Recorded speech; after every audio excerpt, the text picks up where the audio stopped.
what I would recommend everybody do is go to social media and do hashtag pathogenic priming. Look up hashtag pathogenic priming. Social media is covered with examples from science that show that the vaccine may cause worse COVID-19, and we're still waiting to hear. The serious adverse event rate of this vaccine is far greater than the influenza vaccine. And that's only the first dose. We're not through the second doses yet. So we really don't know. And the hubris, that's with an H, hubris, okay, of anyone to mandate an untested, unlicensed vaccine. Remind him, it's not FDA approved. It's an experimental pharmaceutical product that only has an emergency use authorization. And to go so far as to mandate it, I would also encourage you to look up my talk at the OMAF conference at your capital a few years ago with Michael Bailey, where I spoke about Michael Bailey. That was a workplace forced vaccine, and Michael Bailey is no longer with us, God rest his soul. So this is about employers mandating the vaccine for their employees. And Jim, do you want to come up to the microphone and just talk to this?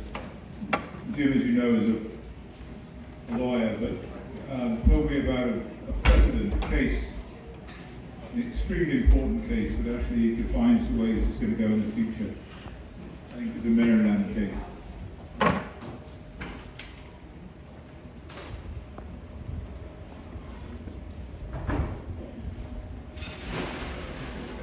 Okay, just quickly, one thing I would do right away is for employees, small or large companies, to get together quickly and a return to work or a COVID or a health advisory group, or strengthen numbers, get a union, get union leadership, and preempt this.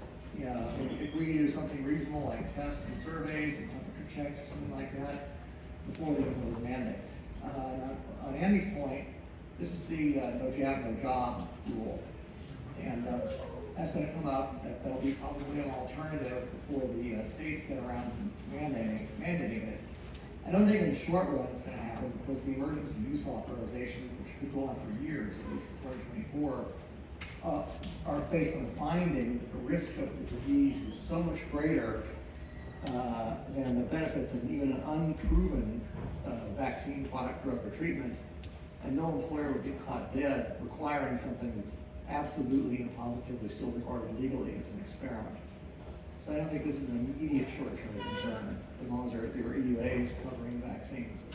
In the long run, if it's a no jab, no job rule, it's a requirement to return to work, then that, and if you're injured by the vaccine, that will be covered under workers' comp. Every employer has required by law to have workers' comp. So, we're all faced with the usual rule that vaccine injuries have to go to the kangaroo court. Vaccine injuries for COVID have to even go to more of a black hole called the Countermeasures Injury Compensation Program, because it was designated as an academic countermeasure. There you have no lawyer, no written decision, no nothing. And there's only been 39 awards out of that program since 2011. So it's even worse, if it could be said, in the program Andy covered in the Act. I think hopefully the Bar Association will try to get it moved over at least to the kangaroo court where you at least do get a lawyer.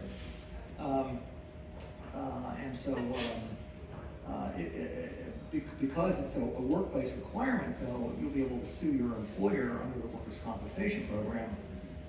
All of those insurance companies are going to double or triple the rates because of the uncertainty of the vaccine and the uncertainty of the expense to the settlements. Remember, the awards given out just for childhood injuries are $20 million and higher. These are big awards, far dwarfing anything you get, from the countermeasures program. And so the insurance companies that insure these employees will never ever tolerate or will charge a rate that's so high the employers will never pay for it, accepting this kind of liability. So that's your best defense. So find out who your employer's insurance company is, get together an employee advisory committee, and preempt all this nonsense. You could also do Title VII through EEOC. I Yeah, that's, federally, you're entitled to a religious exemption. So I would, prepare that groundwork, consult with your minister, consult with your spiritual advisor, but prepare the necessary groundwork.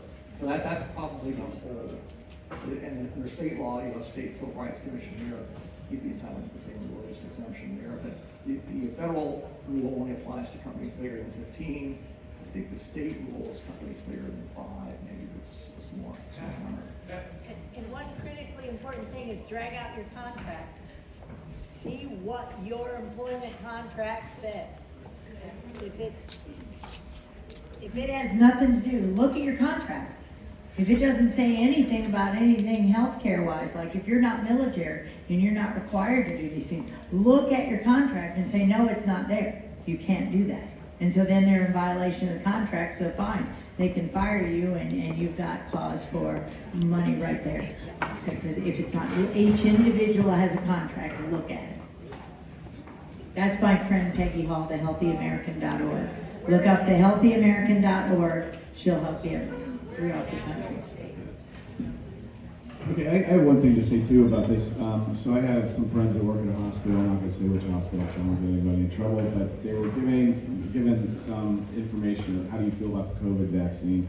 And a lot of the nurses don't want to take it, so they all got together. They went to their employee and says, "Hey, since the pharmaceutical industry is not liable for any injuries that we have, are you going to take on that responsibility?" So get other people together to go to your employers and say, "Hey, this is an experimental vaccine," and 2 days later, they got an email that said this is not required.